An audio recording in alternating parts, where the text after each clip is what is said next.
நண்பர்களுக்கு இனிய காலை வணக்கம். முத்தை தெரு சேனலுக்கு உங்களை வரவேற்பதில் ரொம்ப மகிழ்ச்சி.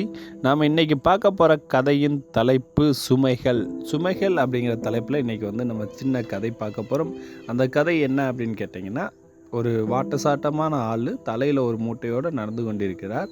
அந்த வழியாக ஒரு மாட்டு வண்டி வருது. அந்த மாட்டு வண்டிக்காரன் அந்த ஆளை பார்த்தான். ஏன் கஷ்டப்படுகிறாய்? வண்டி சும்மாதானே போகிறது, ஏறி உட்கார்ந்து கொள் என்று சொன்னான். இவனும் ஏறி உட்கார்ந்தான். வண்டி போய் கொண்டிருந்தது. கொஞ்சம் தூரம் போனதும் வண்டிக்காரன் திரும்பி பார்த்தான். இவன் அந்த மூட்டையை தலையில் வைத்து கொண்டே உட்கார்ந்திருந்தான். இதற்கு இன்னும் அந்த மூட்டையை தலையிலே வைத்து கொண்டிருக்கிறாய் என்று கேட்டான். வந்தவனும், வண்டிக்கு பாரம் எதற்கு?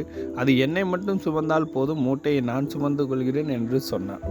இதற்கு என்ன அர்த்தம்? நமது வாழ்க்கையிலும் இந்த வண்டிக்காரன் போல கடவுள் நமக்கு பல வழிகளை காட்டுகிறார். வண்டியில் மூட்டையுடன் உட்கார்ந்திருப்பவர்கள் தான் நாம். பொறாமை, கோபம், வஞ்சகம், பழிவாங்கல், இது மாதிரி பல தன்மைகளை, பணத்தாசை என்று பலவற்றை நம்ம சொல்லலாம், சுமந்து கொண்டிருக்கிறோம் என்றே சொல்லலாம். இந்த சுமைகள் எல்லாம் இறக்கி வைப்பதற்கு வழிகள் இருக்கிறது. தான தர்மங்கள் செய்தல், பிறருக்கு உதவி செய்தல் என எத்தனையோ போன்ற மாட்டு வண்டிகள் நம்ம சுமைகளை இறக்கி வைப்பதற்காக இருந்தாலும் நம்ம அவற்றையெல்லாம் ஒதுக்கி வைத்துவிட்டு நமது அறியாமையால் இந்த மாட்டு வண்டி மூட்டையை சுமந்து கொண்டு உட்கார்ந்திருப்போனை போல நாம் சுமந்து கொண்டு இருக்கின்றோம். சுமைகள் என்பது காலம் பூராவும் சுமந்து கொண்டு நம்மையும் கஷ்டப்படுத்தி கொண்டிருக்கின்றோம்.